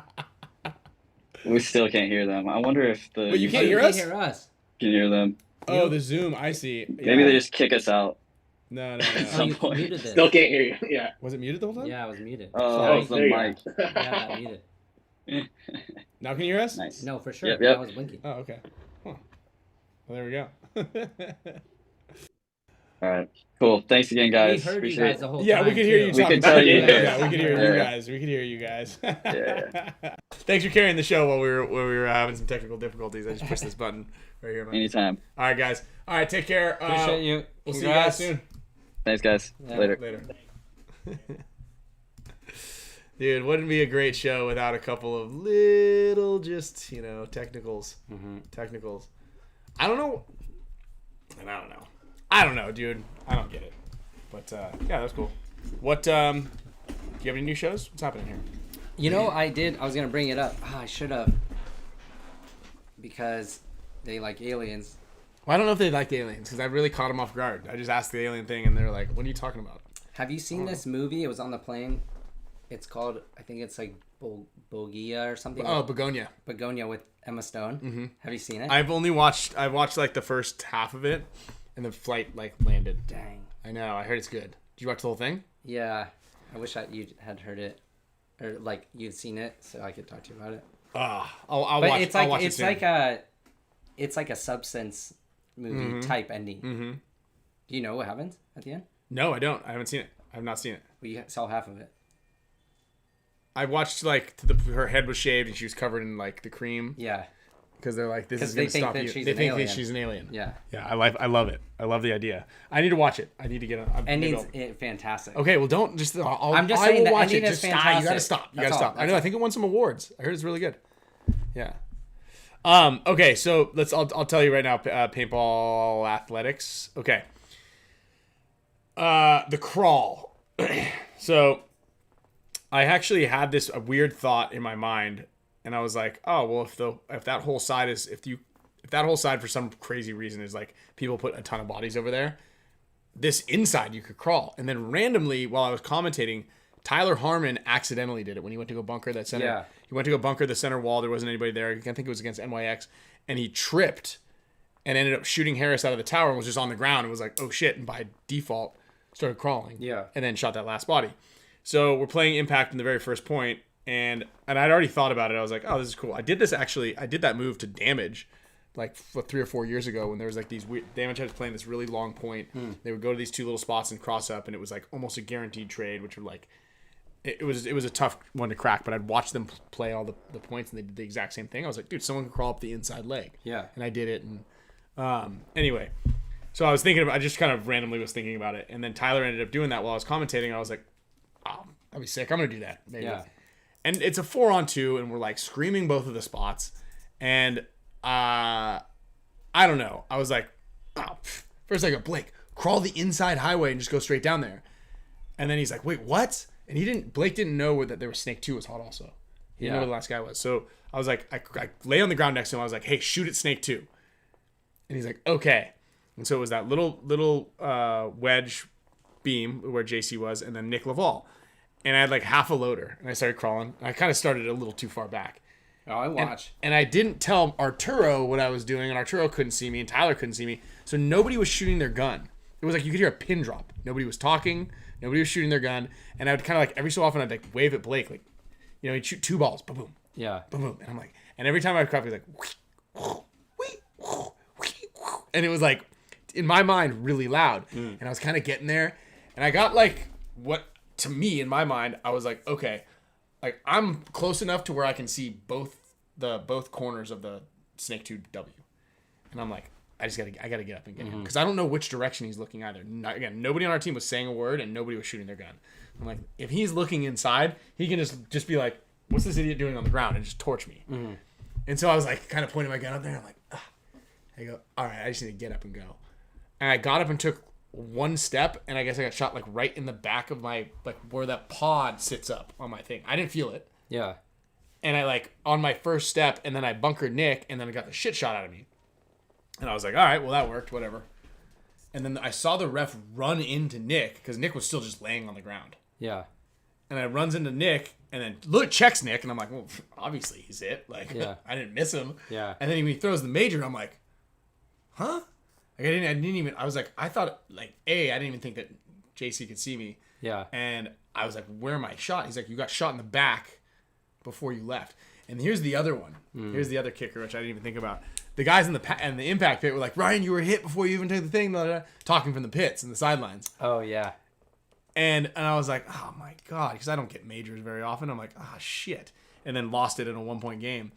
But then when I watched the replay, I was like, dude, I wasn't anywhere near that thing. Like, I felt I was like way closer. But here's the crazy thing is when I heard that they got a penalty for talking from the sidelines in a 1-on-1. So basically, both guys ran for the buzzer, and I think whoever the Uprising guy shot the Tauntaun dude as he's running for the buzzer, and he just stopped like this. Their entire hit erupted. It was like, he's hit.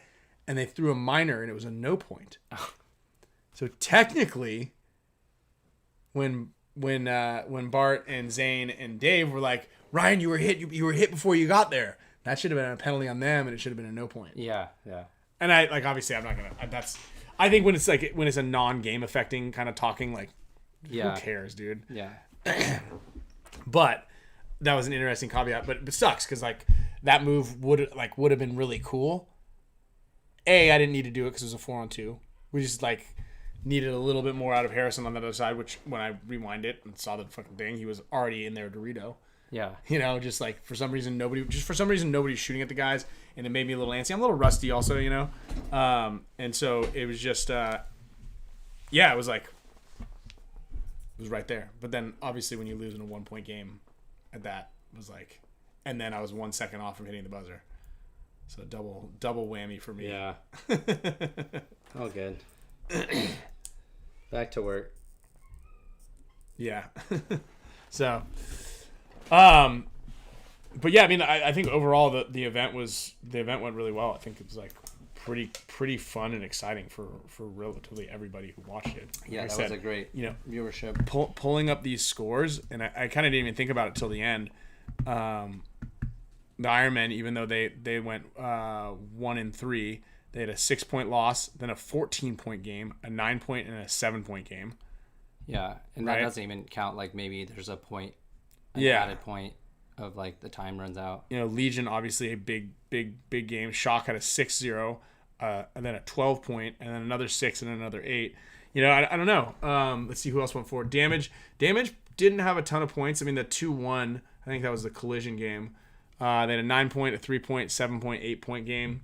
And And then Ochos was like impact with a 6-0. Legion going in that Ochos with a 10-point game. Quarters, 9 points, 7 points, 9 points. The Uprising X Factor, 12. Semis, yeah, Impact, obviously, that's going to be a big one. 14-point game, an 8-point game. How are the other ones? Yeah, I mean, so high scoring is great. I'm sure that every time that there's a high scoring, game, match, Jason's probably like, yes, thank God I didn't make a boring match, boring field. And then the finals, 5-5 into overtime, playing the 11th point. Yeah. Awesome. Yeah. Like that was an excellent finals. Yeah. Congratulations to Impact and Tyler and Nick for their performance. Even I think the semi-pro finals was also a super high scoring game. Well, I think that if I recall the finals, I want to say that Wrecking Crew was up like 5-0 or 4-0 on newbies at one point when I looked, and then ended to 6-5. Also, great playing from Zach Yakmak. I feel like he came off the bench, and then just was getting it going. Yeah. Yeah, 6-5. So, really good job from Jason on that one, and everybody who participated at the events. I think it was a fun one. So now we got a big long break. Like I said, we've got summer camp coming up. I'm going to Ion next weekend, so I'll be there Friday. We got Ion coming out. I've got a new Waffle Force that I'm going to be rocking out there. I've got you've got the WC the same weekend as the summer camp. Mm-hmm. Then we've got August. Like I said, we're going to be out there in what do we got? We got practice. We got the PB Fit event, the 15th and the 16th. You guys can learn more at their website, pbfit.com. There's a Global event maybe that weekend, and then we're headed out to France. Oh, boom. So yeah, let's go ahead and rip, dude. Let's give some stuff away here. I've got. Will you open that third drawer down there? There's some. Grab some of those ears right there. Yeah, let me see the blue ones. So I got some new Deviate ears. Yeah, these things are really cool. Check these guys out. These are pretty cool. Got those blues, but I'm gonna give away a pair of these blacks right here. We're gonna do. Let's go Sea Dogs hats for a mega prize. I'm gonna give away a couple of shorts. Unfortunately, it's kind of one size fits all for you guys. I've got a Houston Heat medium. Let's see. We'll do this. We'll do like a live. We'll do a live little trivial thing here. Let's go on to all divisions. Let's go with how many. Let me see. I gotta get this right here.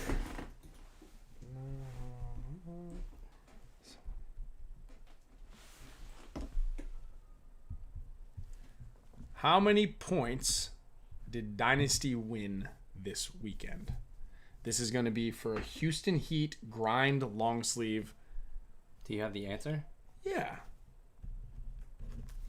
Just did the math. First person that writes it. I think I did the math right. Is that this summer? Ooh, I don't think so. How many points do we do?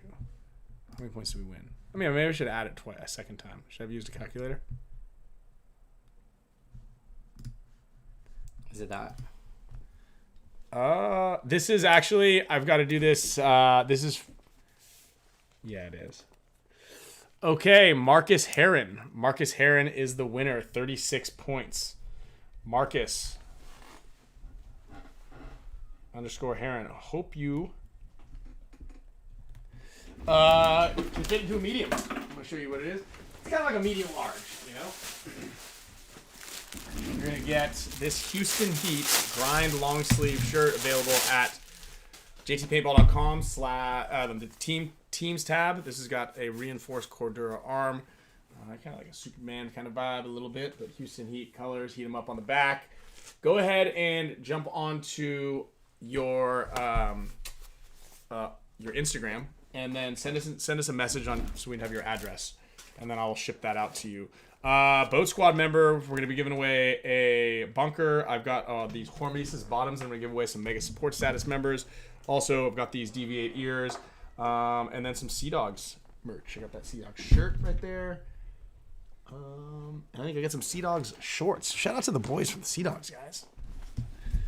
They were doing well too. Dude, they were right there. They were right there. So, what do you think we give away the bunker first?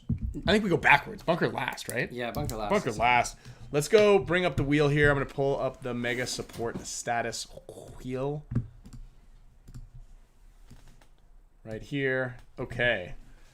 I go this guy over here.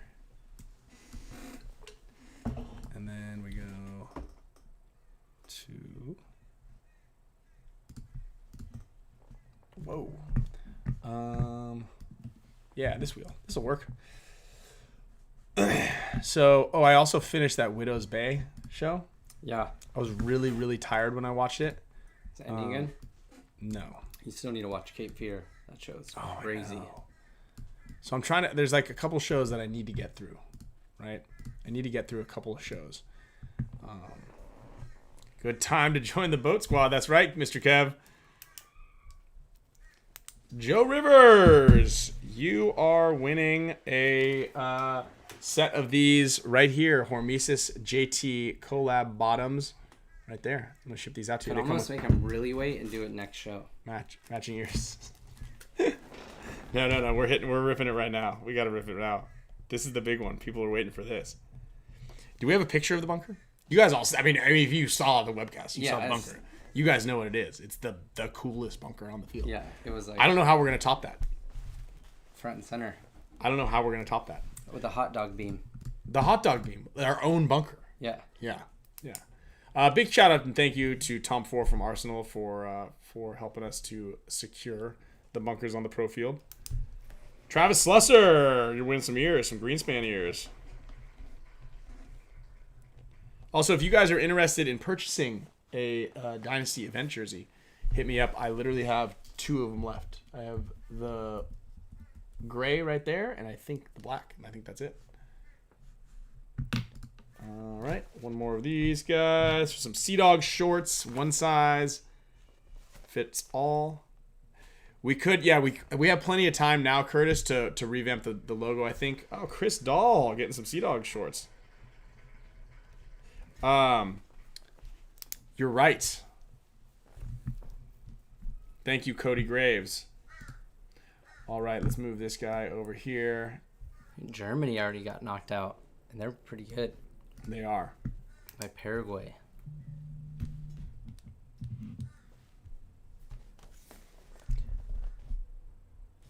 Mario. Misha Khan, you are the winner of some Sea Dog shorts. So again, remember, if we don't have your address, make sure we have your address. If you have another jersey that's hanging up in the back, I'll take it. Cody, that's you. Yeah, you got me on Instagram. SPICKNSPAN shaves. Okay, Marcus, great. We will get that going. USA soccer score prediction 3-1. US. Do you remember when I beat you playing Rochambeau blindfolded last week? Yeah, that was pretty I'm still like so excited about that. Like just to even just say that little anecdote the other day. Mm-hmm. Bill, can you just read that one out? Sorry, I couldn't just. Billy biscuits kits. All right, we got another one, and then the next up, boat squad members. If you guys want to try your hand in getting, if we get one more boat squad member, we're gonna give away something else. We'll give away 2 prizes. Jay with NECTR. All winning prizes. You're getting a NECTR sample. They got new. They got the new Focus. The new Focus NECTR, which is a new formula. Watermelon, and we've got watermelon and the new wintergreen coming out next week. Yep. So you can find it at Target or wherever else you get your NECTR nootropics online. Should we get on next week, Maddie? I'd love to get Maddie on. I think Maddie would be great. Maddie. Especially because like he can tell us some sort of history lesson about the 4th of July. Oh yeah. You know, it's always good to get like to have a look there. And we could maybe an impact guy would be good, like Dalton. Yeah, Dalton's always a win. Yeah. Yeah, he's and great. they just came off of And they did just come off of a win. We can bust his balls a little bit. I feel like he's. What else was I thinking of? Yeah, and if you guys have anybody, I almost told Tyler, or no, Marcelo, like, hey, you want to come on our show this week because your show's gonna be like impact only guys, but you could come hang out with us. Marcelo could come hang and out Tyler with us. and like could do it with His guys. his guys. Come Or- on, you or want to come over vice- here and hang out with the losers? Or reverse, like Tyler, come on our show because you just won. You got the golden barrel, and you don't want to have to host your own show. That's right. That's right. That's right. We can host you, and you could just talk. Yeah, yeah. Okay, real quick, if anybody, this will be our last chance, I guess, because if we get one more sign up, I'll throw in another prize. We'll do 2 wheel spins. For to join the channel, right underneath there where it says Ryan Greenspan, the subscriber count, you can click the join button. It's just to the left of the thumbs up. And you can join there, and we have 4 tiers. We've got thanks for the support, which anybody can join. You get your name on the wheel. That's the bigger wheel, and we really appreciate everybody who joins there. Then there is the discounted merch perk, which actually I'm glad that you asked this because there is also the discounted merch perk. I told you guys a couple weeks ago I wanted to start giving you guys a few more opportunities to get discounts on merch. That's what the whole perk was created for. And I actually created a 30% off. 20 or 30% off code for the JT website for a specific collection of goods. And I shared it. I just feel like maybe you guys didn't check the notifications because we only had a couple of orders. But make sure you guys are actively checking that posts column, and you guys can throw in some You could probably do a items. Tigerware one for the discounted merch purchase. Also, Tigerware code. You can do a runner-up for boat squad. Can get a headband or a beanie, your choice. Okay. So just so we Okay. So you we don't got. feel like one and done. Okay. So runner-up. Okay. gets So a what little do we do? We spin it the first time, and that's the you're getting a bunker. Yeah. Okay. And also big thanks again to Josh Frey for donating all of those memberships because all of that revenue is going to go to whatever the shipping cost is of one large brick. A brick in a box. Yeah. Okay, here we go. And if you win, you can send us $500 for shipping. if you want. All right, here it goes. All right, do I shuffle the wheel or do we just leave it right there? What do you guys want me to do? Should I shuffle it? What do I do? No, I just hit it. Yeah, I think It's random. It. It's been shuffled. Yeah. It's a brick in a box. And here it goes. Her big ass bunker. Oh, Chris Mendoza. Let's go. Chris Mendoza, you are now going to have to figure out what to do with the largest bunker on the field. What? Mr. Kev, is he not on the wheel? Was he Uh-oh. Hold on. I Unless just downloaded this thing. Hold on. Yeah, unless you're Yeah, wait, why is Mr. Kevin on the wheel? Was that the right one? Oh no. Dang. Yeah, we got to redo it. Well, wait, Chris, why was his name not on the wheel? Chris, we'll see how how luck goes. Okay. I think we have to respin it if Mr. Kev is a GOAT member. He is. So this is how we do this. Chris will get a prize. I can even do a Tigerware item. We'll spin it again. See if Chris wins it. Why isn't this thing on here? That's really weird. What was 1, 2, 3, 4, 5, 6, 7, 8? Was Ducati for Toddy on there? Why was that Chris Mendoza's on there? Okay, Art, seriously. Ducati for Toddy. 1, 2, 3, 4, 5, 6. Wait, he might be okay. Wait, Mr. Kev say it's okay. No. Mr. Kev, you won a bunker? Is Yeah, Chris won the bunker. Okay, all right. Chris Mendoza won the bunker. We're good, guys. I have. We'll figure this out. We're gonna redo the wheel here, and we're gonna run it with. We're gonna hook up the next guy with a big one. This will be another big prize, and it's going to. Okart seriously. That's really weird, because I feel like it just added 2 new names.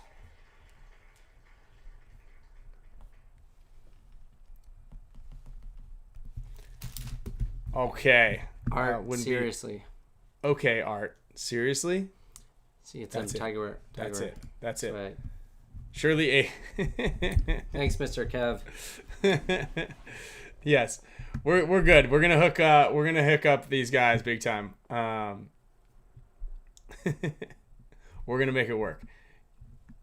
And that's really strange. I don't know. And maybe if like we could broker a deal. Like if you have no use for a big brick, we'll just connect you with maybe one of these people that want a big brick, and then you could work out a deal. Oh yeah, no, I think they want the big brick. Like, yeah, we have the Tauntaun flip flops. That's right. I would think that like for me, I live in an apartment. I wouldn't want the brick. Like if I won this, I don't have any use for a big brick. Would you? Do you? Would you want to win it? Yeah, because you bring it to your local field.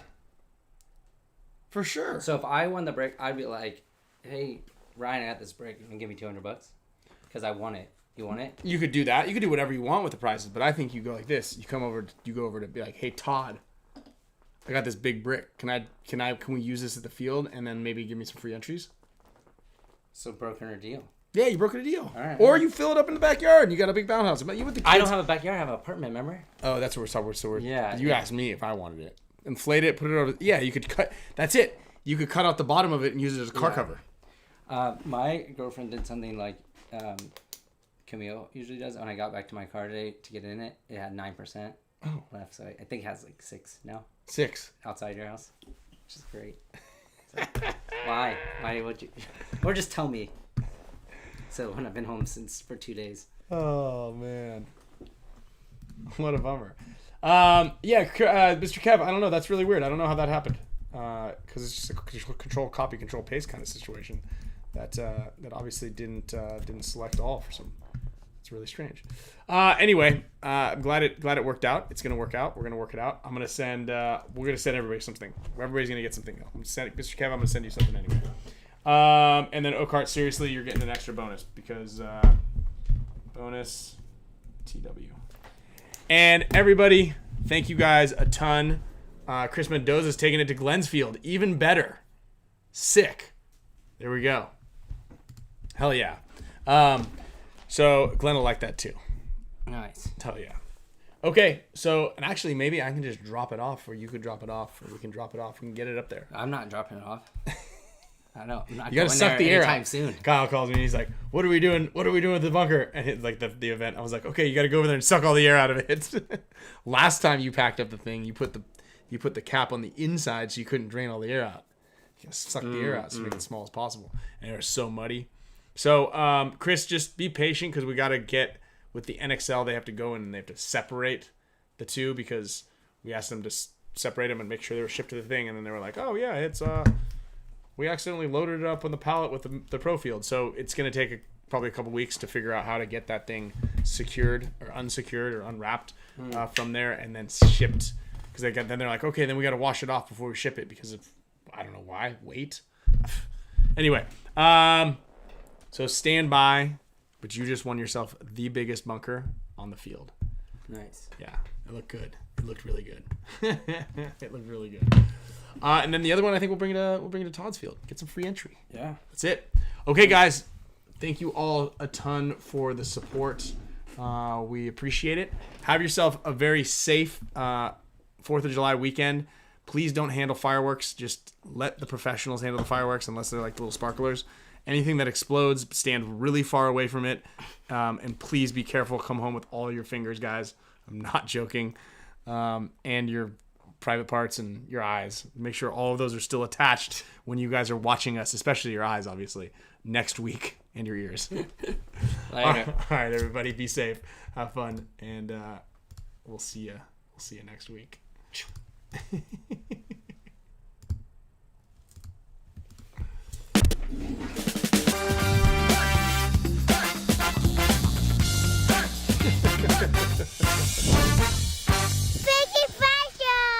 always use protection.